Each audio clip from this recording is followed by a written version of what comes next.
me this morning? Gideon. Hey, buddy.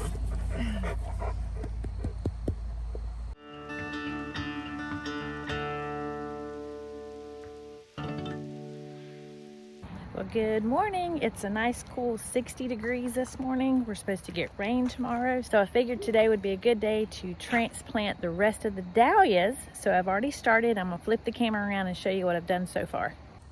So those are the dahlias that I've previously transplanted. They're doing wonderful. I know I had mentioned in a previous video that last year we struggled with leaf miners in the greenhouse. These are the ones that are transplanted this morning, starting right here. You can see the leaf miner damage on them already. So we're moving those out into the field. I don't seem to have the leaf miner issue out here. I don't know if it's a humidity thing in the greenhouse or I have no idea. If anybody has any idea why I would have leaf miners in there and not out here, please comment below. Last year was the first year that I tried to grow dahlias in there, so I've never had an issue with them before, so I'm moving them back out. They did wonderful. Like, they loved the heat and they grew super big, lots of blooms, but I just kept battling with the leaf miners. So here we go. We're gonna move them out here into these two rows. I just transplanted that one. So basically I'm just digging the hole and emptying them straight out of the pot. I'm gonna have to talk a little loud because I've got the fans going on for circulation in here, but look at this. This is a cafe au lait. She is loving the heat in here, but there again, you can see I'm starting to get a little bit of leaf miner damage. So I'm gonna have to move her out as well. And gosh, she's already gotten so big. I'm not sure where I'm gonna put her. I might leave her in a pot and stick her somewhere, maybe at the door opening or something. But these are some tubers that I've dug up. We've got some rooted cuttings started there, and then the rest of these have to go out into the field. Hopefully I can find enough room for them. So let's get started.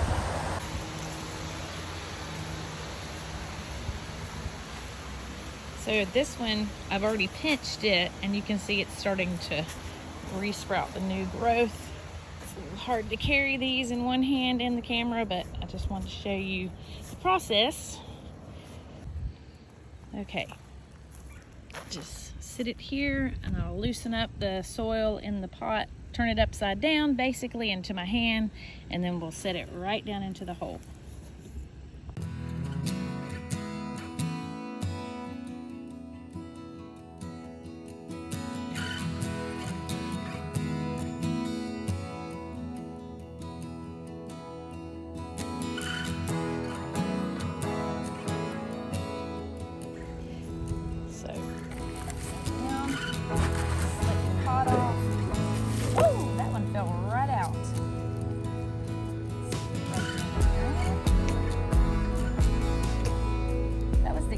One yet.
varieties get super tall and top heavy, and we get a lot of wind that comes rolling off this hill. We're on the Gulf Coast, so we get tropical storms and sometimes hurricanes. Let's cross our fingers for not one of those this year.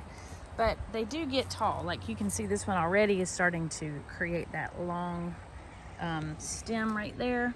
So I did corral them in the greenhouse last year, and still, even corralled in the greenhouse with no wind, a lot of them were falling over. And so I am going to use the netting on these. I used netting on them the previous year out in the OG garden and the year before that, and the netting is a little bit of a pain when you're trying to like harvest or whatever, but it's worth it in the end. I actually double netted out in the OG garden year before last, and it survived tropical storm. And I made a post on my Instagram account about that.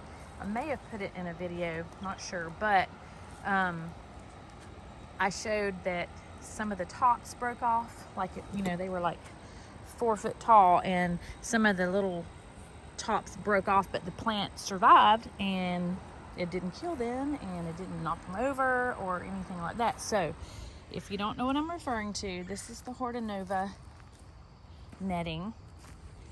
And out in the OG garden, I did one that was probably like low to the ground, and then as they grew, I did another one that was up higher. So they were literally double netted, and they couldn't move, and it really made a huge difference. So yes, I will put Horta Nova netting on both of these rows of dahlias. Just had to stop and admire these beautiful colors of these Snapdragons. Look at that.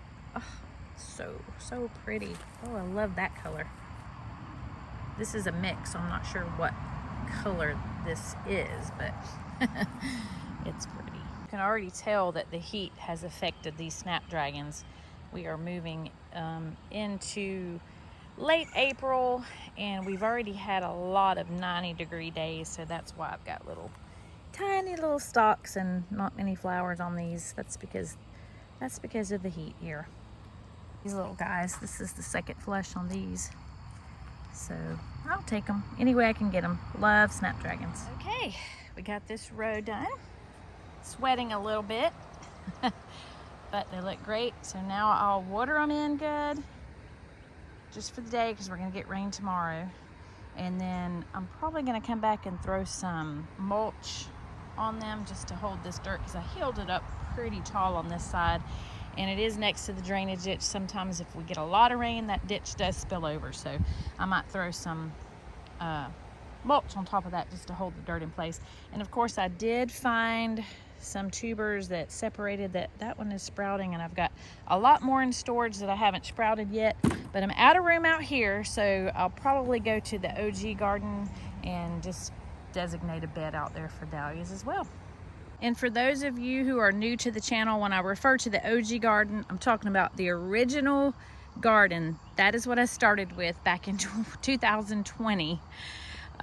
It was 8 30-foot raised beds, and that is how Black Barn Blossoms was born. And now we've spread out here and there and the field over there, so you can never, oh yes, and then Maggie's vegetable garden, don't forget that. You can never have too many flowers, right? Well, my husband disagrees, but anyway, that is what I mean when I say OG garden. And as you can tell, the poor little OG garden has been overtaken with weeds over the winter, but we have begun. You can see these two beds and that back bed have been cleaned out, and there are things planted in it. So I'm gonna work my way over and get the rest of that cleaned out, because I have things that need to go in there.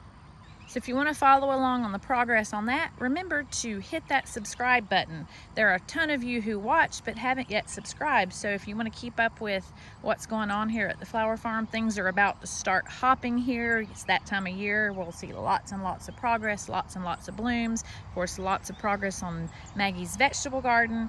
So hit the subscribe button and the little notification bell, then you'll know exactly when a new video pops out. We certainly would appreciate it. It's what keeps us going. Well, thanks so much for watching me transplant the dahlias from pots in the greenhouse out into the field garden. I hope you enjoyed it, and I will keep you updated on how they're doing. Thanks for watching again, and remember, bloom where you're planted.